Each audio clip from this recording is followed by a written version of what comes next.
What is going on, everyone? Back here with another video for Fight for Fallen results. But the results are in for the AEW NXT viewership. AEW back on track with the win, 788,000 to NXT 631,000. That's 157,000 difference in the show. So good job on AEW there. That's per Brian Alvarez. So I just wanted to share that with you. And here's a little taste of what NXT gets for this week.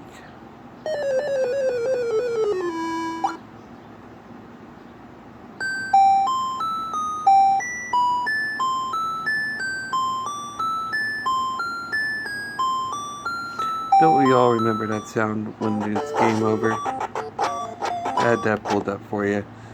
And now we're going to get a little instrumental in the background, because see if YouTube can figure this song out. I doubt it. Alright, let's get into the results. So the biggest match of his young career, Sonny Kiss challenged Cody for the TNT Championship in a nice first match. The American Nightmare caught Kiss with a disaster kick early, but could only keep his opponent down for a count of 2, as the cameraman caught Tully Blanchard watching from the stands. Fired up by some motivational words from Coach Arn Anderson, Cody applied the full Nelson in his search for a submission victory. And this is about where Cody started to turn heel in this match, and obviously Sonny Kiss was a babyface.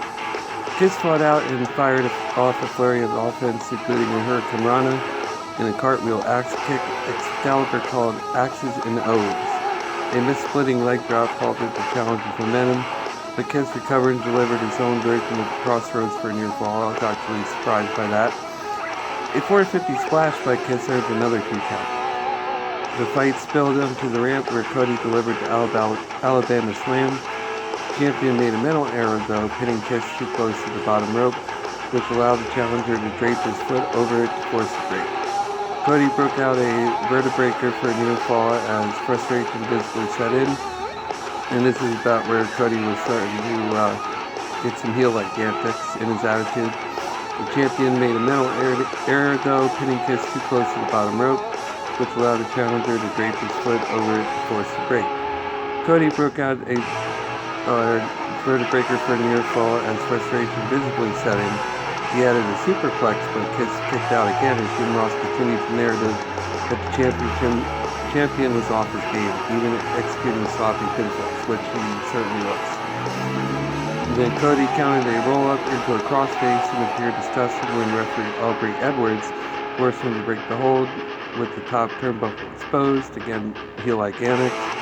Kiss reversed the champion's momentum, sending him face first into it and scoring another close 2 count. Kiss fired off some strikes, but Cody countered in the Crossroads and scored a successful title defense. When Cody defeated Kiss, and after the match, Excalibur made a great point, suggesting the pace of Cody suffer himself, as TNT champion might be catching up with him. That was certainly a story that played out over the course of the contest, as Cody grew more and more frustrated with every near fall.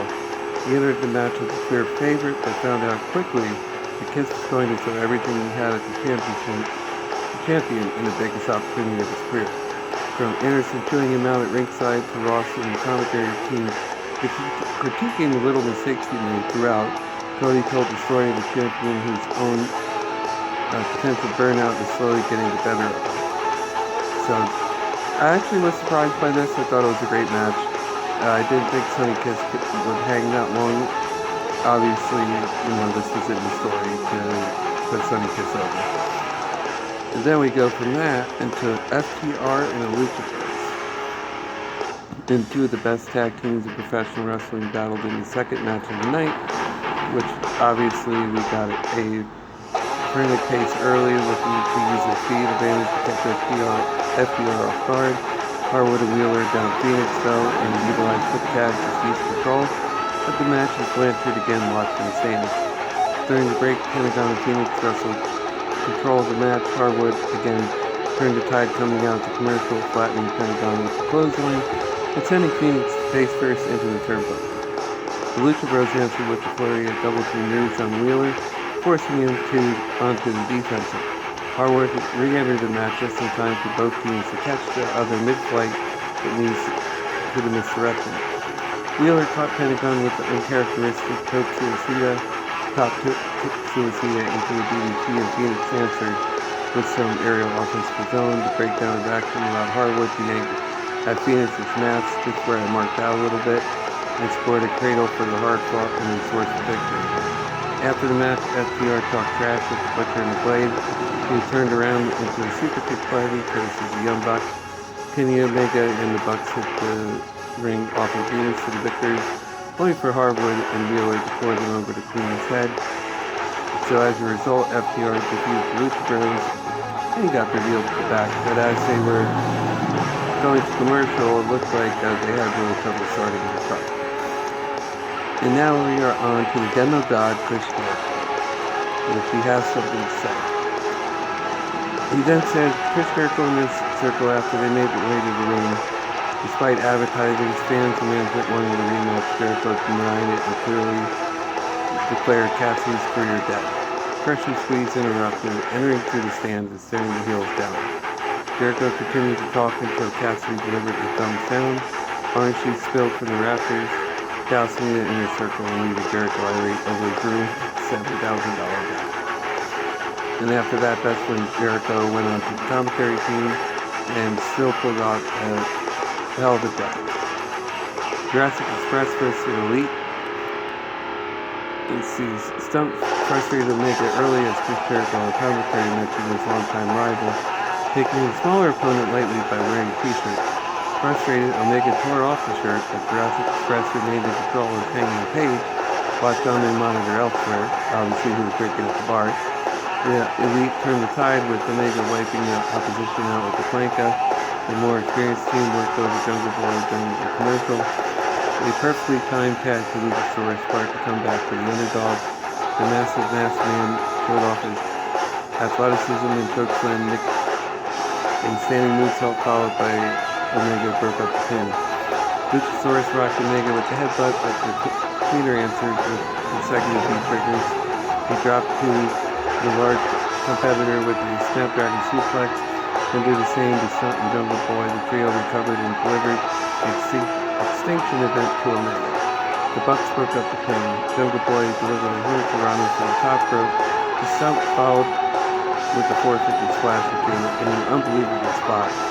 Stunt delivered a destroyer power driver off the shoulders of Luchasaurus on the match asking for the near fall.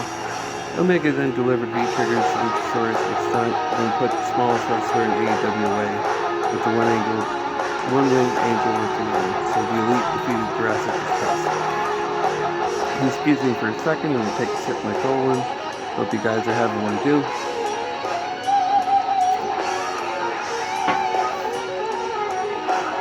Alright, so continuing here. Nightmare Sisters versus MJ Jenkins and Kenzie Page. Not much really happened here. Ali scored the pin on Jenkins with the reverse DDT elbow combination. Moments after the match, Dasha introduced former AEW Women's Champion Meryl Rose. After being questioned on who her new manager is, she introduced, "Excuse me," Vicky Guerrero, who issued a warning to the rest of the division.